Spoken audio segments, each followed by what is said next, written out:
ओम शांति 9/1/2026 प्रातः मुरली। ओम शांति। बाप दादा मधुबन। मीठे बच्चे, हाँ जी बाबा ग्रेट ग्रेट ग्रैंडफादर अर्थात सर्व धर्म पिताओं का भी आदि पिता है, प्रजापिता ब्रह्मा, जिसके एक्यूपेशन को तुम बच्चे ही जानते हो। प्रश्न है, कर्मों को श्रेष्ठ बनाने की युक्ति क्या है? उत्तर है, इस जन्म का कोई भी कर्म बाप से छिपाओ नहीं। श्रीमत के अनुसार कर्म करो तो हर कर्म श्रेष्ठ होगा। सारा मदार कर्मों के ऊपर है। अगर कोई पाप कर्म करके छिपा लेते तो उसका 100 गुना दंड पड़ता। पाप वृद्धि को पाते रहते, बाप से योग टूट जाता, फिर ऐसे छिपाने वाले की सत्यानाश हो जाती। इसीलिए सच्चे बाप के साथ सच्चे रहो। ओम शांति। मीठे मीठे सिकलद्दे बच्चे, यह तो समझते हैं इस पुरानी दुनिया में अब थोड़े दिन के हम मुसाफिर हैं। दुनिया के मनुष्य तो समझते हैं 40,000 वर्ष यहाँ और रहने का है। तुम बच्चे को तो निश्चय है ना, यह बातें भूलो नहीं। यहाँ बैठे हो तो तुम बच्चे को अंदर में बहुत गदगद होना चाहिए। इन आँखों से जो कुछ देखते हो यह तो विनाश होने का है। आत्मा तो अविनाशी है, यह भी बुद्धि में है। हम आत्मा ने पूरे 84 जन्म लिए हैं। अब बाप आया है ले जाने के लिए। पुरानी दुनिया जब पुरानी होती है तब बाप आते हैं नई दुनिया बनाने। नई दुनिया से पुरानी, फिर पुरानी दुनिया से नई दुनिया। इस चक्र का तुम्हारी बुद्धि में ज्ञान है। अनेक बार हमने यह चक्र लगाया है।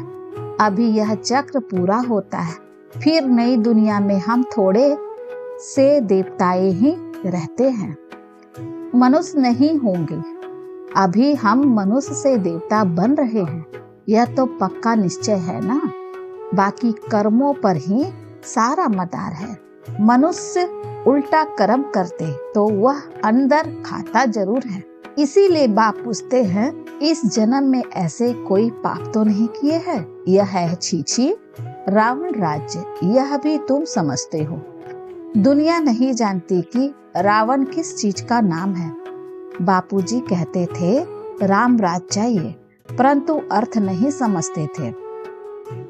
अब बेहद का बाप समझाते हैं राम राज्य किस प्रकार का होता है। यह तो धूतखारी दुनिया है। अभी बेहद का बाप बच्चों को वर्षा दे रहे हैं। अभी तुम भक्ति नहीं करते हो। अभी बाप का हाथ मिला है। बाप के सहारे बिगड़ तुम विषय वितरणी नदी में गोते खाते रहते थे। आधा कल्प है ही भक्ति। ज्ञान मिलने से तुम नई दुनिया सतयुग में चले जाते हो। अभी तुम बच्चे को यह निश्चय है हम बाबा को याद करते करते पवित्र बन जाएंगे, फिर पवित्र राज्य में आएंगे। यह ज्ञान भी अभी पुरुषोत्तम संगम युग पर तुमको मिलता है। यह है ही पुरुषोत्तम संगम युग, जबकि तुम छीछी से गुलगुल, कांटों से फूल बन रहे हो। कौन बनाते हैं? बाप। बाप को जाना है। हम आत्माओं का वह बेहद का बाप है। लौकिक बाप को बेहद का बाप नहीं कहेंगे।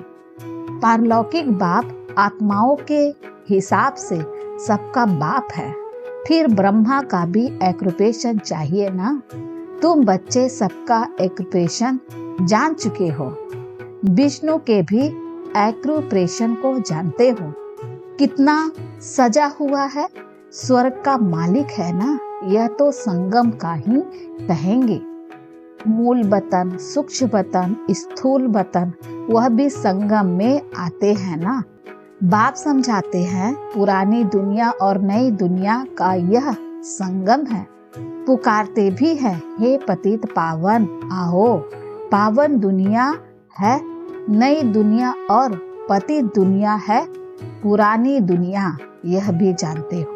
बेहद के बाप का भी पाठ है, क्रिएटर डायरेक्टर है ना। सब मानते हैं, तो जरूर उनकी कोई तो एक्टिविटी होगी ना। उनको आदमी नहीं कहा जाता है, उनको तो शरीर नहीं है। बाकी सबको या तो मनुष्य या देवता कहेंगे। शिव बाबा को तो न देवता न मनुष्य कह सकते, क्योंकि उनको शरीर ही नहीं है। यह तो टेम्परेरी लिया है। खुद कहते हैं, मीठे मीठे बच्चे को मैं शरीर बिगर राजयोग कैसे सिखाऊंगा। मुझे मनुष्य ने ठीक कर भीतर में कह दिया है, परंतु अभी तो तुम बच्चे समझते हो मैं कैसे आता हूँ। अभी तुम राजयोग सीख रहे हो, कोई मनुष्य तो सिखला न सके। देवताओं ने सतयुगी रजाई कैसे ली? जरूर पुरुषोत्तम संगम युग पर राजयोग सीखे होंगे। तो यह सिमरन कर अभी तुम बच्चे को अथाह खुशी होनी चाहिए। हमने अब 84 का चक्र पूरा किया है। बाप कल्प कल्प आते हैं। बाप खुद कहते हैं, यह बहुत जन्मों के अंत का जन्म है। श्री कृष्ण जो प्रिंस था सतयुग का, वही फिर 84 का चक्र लगाते हैं। तुम शिव के तो 84 जन्म बताएंगे नहीं। तुम्हारे में भी नंबरवार होशात अनुसार जानते हैं। माया बहुत कड़ी है, किसी को भी छोड़ती नहीं है। यह बाप अच्छी रीति जानते हैं।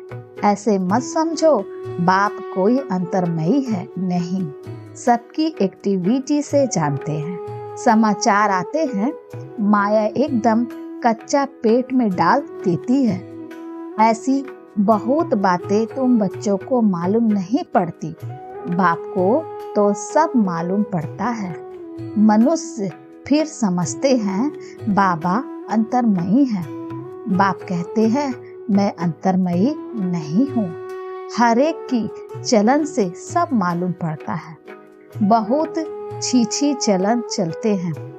बाप बच्चों को खबरदार करते हैं, माया से संभालना है। माया ऐसी है, किसी न किसी रूप में एकदम हप कर लेती है। फिर भल बाप समझाते हैं तो भी बुद्धि में नहीं बैठता। इसीलिए बच्चों को बहुत खबरदार रहना है।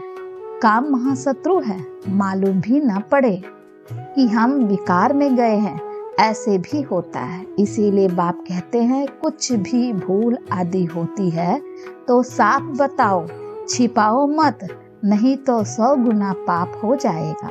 जो अंदर में खाता रहेगा एकदम गिर पड़ेंगे। सच्चे बाप के साथ बिल्कुल सच्चा होना चाहिए, नहीं तो बहुत बहुत घाटा है। माया इस समय तो बहुत कड़ी है। यह रावण की दुनिया है। हम इस पुरानी दुनिया को याद ही क्यों करें? हम तो नई दुनिया को याद करें, जहां अब जा रहे हैं। बाप नया मकान बनाते हैं तो बच्चे समझते हैं ना, हमारे लिए मकान बन रहा है, खुशी रहती है। यह है बेहद की बात। हमारे लिए नई दुनिया स्वर्ग बन रही है। स्वर्ग में जरूर मकान भी होंगे रहने के लिए। अब हम नई दुनिया में जाने वाले हैं। जितना बाप को याद करेंगे उतना गुल गुल फूल बनेंगे। हम विकारों के बस कांटे बन गए थे। बाप जानते हैं, माया आधा को तो एकदम खा जाती है। तुम भी समझते हो, जो नहीं आते हैं वह तो माया के बस हो गए ना। बाप के पास तो आते नहीं, ऐसे माया बहुतों को हप कर लेती है। बहुत अच्छे अच्छे कहकर जाते हैं, हम ऐसे करेंगे, यह करेंगे। हम तो ज्ञान के लिए प्राण देने तैयार हैं। आज वह है नहीं। तुम्हारी लड़ाई है ही माया के साथ। दुनिया में यह कोई नहीं जानते माया के साथ लड़ाई कैसे होती है। अभी तुम बच्चे को बाप ने ज्ञान का तीसरा नेत्र दिया है, जिससे तुम अंधियारों से सोझरे में आ गए हो। आत्मा को ही यह ज्ञान नेत्र देते हैं। तब बाप कहते हैं, अपने को तुम आत्मा समझो। बेहद के बाप को याद करो। भक्ति में तुम याद करते थे ना, कहते भी थे आप आओगे तो बलिहार जाएंगे। कैसे बलिहार जाएंगे यह थोड़े ही जानते थे। अभी तुम समझते हो। हम जैसे आत्मा है वैसे बाप भी है। बाप का है अलौकिक जन्म। तुम बच्चे को कैसी अच्छी रीति पढ़ाते हैं। खुद कहते हो यह तो वही बाप है जो कल्प कल्प हमारा बाप बनते हैं। हम भी बाबा बाबा कहते हैं, बाप भी बच्चे बच्चे कहते हैं। वही टीचर के रूप में राजयोग सिखलाते हैं और तो कोई राजयोग सिखला ना सके। विश्व का तुमको मालिक बनाते हैं तो ऐसे बाप का बनकर फिर उसी टीचर की शिक्षा भी लेनी चाहिए ना। खुशी में गदगद होना चाहिए। अगर छीछी बना तो फिर वह खुशी आएगी नहीं। भल कितना भी माथा मारे फिर जैसे वह हमारा जाति भाई नहीं। यहाँ मनुष्यों के कितने सरनेम होते हैं। तुम्हारा सरनेम देखो कितना बड़ा है। यह है बड़े से बड़ा ग्रेट ग्रेट ग्रैंडफादर।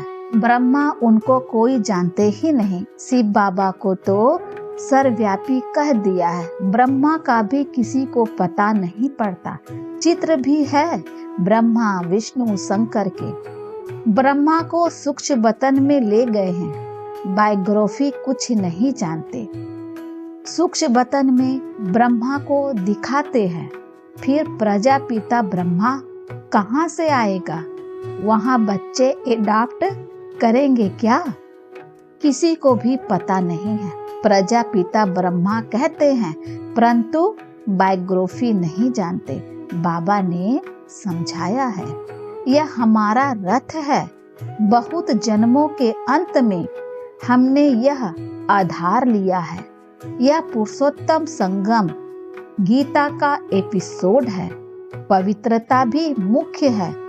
पतित से पावन बनना कैसे है यह दुनिया में किसी को भी पता नहीं है। साधु संत आदि कभी ऐसे नहीं कहेंगे कि देह सहित सबको भूलो, एक बाप को याद करो तो माया के पाप कर्म सब भस्म हो जाएंगे। कोई गुरु ऐसे कभी नहीं कहेंगे। बाप समझाते हैं यह ब्रह्मा कैसे बनता है। छोटेपन में गाबड़े का छोरा था। 84 जन्म लिए हैं। फर्स्ट से लेकर लास्ट तक तो नई दुनिया सो फिर पुरानी हो जाती है। अभी तुम बच्चों की बुद्धि का ताला खुला है। तुम समझ सकते हो, साधारण कर सकते हो। तुम समझ सकते हो, धारणा कर सकते हो। अभी तुम बुद्धिमान बने हो। आगे बुद्धिहीन थे। यह लक्ष्मी नारायण बुद्धिमान है और यहाँ बुद्धिहीन है। सामने देखो यह पैराडाइज के मालिक है ना। श्री कृष्ण स्वर्ग का मालिक था, फिर गाबड़े का छोरा बना है। तुम बच्चे को यह धारण कर फिर पवित्र भी जरूर बनना है। मुख्य है ही पवित्रता की बात। लिखते भी है बाबा माया ने हमको गिरा दिया, आंखें क्रिमिनल बन गई। बाप कहते हैं अपने को आत्मा समझो। बस अब तो घर जाना है। बाप को याद करना है थोड़े टाइम के लिए। शरीर निर्वाह के लिए कर्म कर फिर हम चले जाते हैं। इस पुरानी दुनिया के विनाश के लिए लड़ाई भी लगती है। यह भी तुम देखना कैसे लगती है। बुद्धि से समझते हैं हम देवता बनते हैं तो हमको नई दुनिया भी चाहिए, इसीलिए विनाश जरूर होगा। हम अपनी नई दुनिया स्थापन कर रहे हैं सिर मत पर। बाप कहते हैं मैं तुम्हारी सेवा में उपस्थित होता हूँ। तुमने डिमांड की है कि हम पतितों को आकर पावन बनाओ, तो तुम्हारे कहने से मैं आया हूँ। तुमको रास्ता बताता हूँ। बहुत सहज मन मना भव। भगवानुवाच है ना। सिर्फ श्री कृष्ण का नाम दे दिया है। बाप के नेक्स्ट है श्री कृष्ण। यह परम धाम का मालिक, वह विश्व का मालिक। सूक्ष्म बतन में तो कुछ होता ही नहीं है। सभी से नंबर 1 है श्री कृष्ण, जिसको बहुत प्यार करते हैं। बाकी तो पीछे पीछे आए हैं। स्वर्ग में तो सभी जा ना सके, तो मीठे मीठे बच्चों को हड्डी खुशी रहनी चाहिए। आर्टिफिशियल खुशी नहीं चल सकती। बाहर से किस्म किस्म के बच्चे बाबा के पास आते थे। कब पवित्र नहीं रहते, बाबा समझाते थे। विकार में जाते हो तो फिर आते ही क्यों हो। कहते थे क्या करे, रह नहीं सकते, रोज आता हूँ। न जाने कब कोई ऐसा तीर लग जाए। बाप बिगर सदगति कौन करेंगे, आकर बैठ जाते थे। माया बड़ी प्रबल है, निश्चय भी होता है। बाबा हमको पतित से पावन गुल गुल बनाते हैं, परंतु क्या करे, फिर भी सच तो बोलता था। अब जरूर वह सुधर गया होगा, उनको यह निश्चय था। इस द्वारा ही हम सुधरेंगे। इस समय कितने एक्स है, एक के फ्यूचर ना मिले दूसरे से, फिर कल्प बाद उस ही फीचर से पार्ट रिपीट करेंगे। आत्मा तो सब फिक्स है ना। सभी एक्टर्स बिल्कुल एक्यूरेट पार्ट बजाते रहते हैं, कुछ भी फर्क हो नहीं सकता। अभी आत्माएं अविनाशी है, उनमें पार्ट भी अविनाशी नुधा हुआ है। कितनी समझने की बातें हैं, कितना समझाते हैं, फिर भी भूल जाते हैं, समझा नहीं सकते हैं। यह भी ड्रामा में होना है। हर कल्प रजाई तो स्थापन होती ही है। सतयुग में आते ही थोड़े हैं, सो भी नंबरवार। यहाँ भी नंबरवार है ना। एक का पाठ एक ही जाने, दूसरा कोई जान नहीं सकता। अच्छा, मीठे मीठे सिख लद्दे बच्चों प्रति माता पिता बाप दादा का याद प्यार और गुड मॉर्निंग। रूहानी बाप की रूहानी बच्चों को नमस्ते। हम रूहानी बच्चों की ओर से रूहानी माता पिता बाप दादा को याद प्यार और नमस्ते बाबा। शुक्रिया बाबा, शुक्रिया। धारणा के लिए मुखसार है। पहला, सच्चे बाप के साथ सदा सच्चा रहना है, बाप पर पूरा पूरा बलिहार जाना है। दूसरा, ज्ञान को धारण कर बुद्धिवान बनना है, अंदर से हड्डी जिगरी खुशी में रहना है। कोई भी सिरमत के विरुद्ध काम करके खुशी गुम नहीं करनी है। वरदान है, ड्रामा की पॉइंट्स के अनुभव द्वारा सदा साक्षीपन की स्टेज पर रहने वाले अचल अडोल भव। ड्रामा की पॉइंट के अनुभव द्वारा सदा साक्षीपन की स्टेज पर रहने वाले अचल अडोल भव। ड्रामा की पॉइंट के जो अनुभवी हैं, वे सदा साक्षीपन की स्टेज पर स्थित रह एक रस अचल अडोल स्थिति का अनुभव करते हैं। ड्रामा के पॉइंट की अनुभवी आत्मा कभी भी बुरे में बुराई को न देख अच्छाई ही देखेगी, अर्थात स्वयं कल्याण का रास्ता दिखाई देगा। अकल्याण का खाता खत्म हुआ। कल्याणकारी बाप के बच्चे हैं। कल्याणकारी युग है। इस नॉलेज और अनुभव की अथॉरिटी से अचल अडोल बनो। ये स्लोगन है। जो समय को अमूल्य समझकर सफल करते हैं वह समय पर धोखा नहीं खाते। जो समय को अमूल्य समझकर सफल करते हैं वह समय पर धोखा नहीं खाते। अव्यक्त इशारे हैं। इस अव्यक्त मास के बंधन मुक्त रह जीवन मुक्त स्थिति का अनुभव करो। ज्ञान खजाने द्वारा इस समय ही मुक्ति जीवन मुक्ति का अनुभव करना है। जो भी दुख और अशांति के कारण है, विकार है, उनसे मुक्त होना है। अगर कोई विकार आते भी हैं तो विजयी बन जाना है, हार नहीं खानी है। अनेक व्यर्थ संकल्प और विकल्प विकर्मों से मुक्त बनना है। यही जीवन मुक्त अवस्था है। अच्छा, ओम शांति।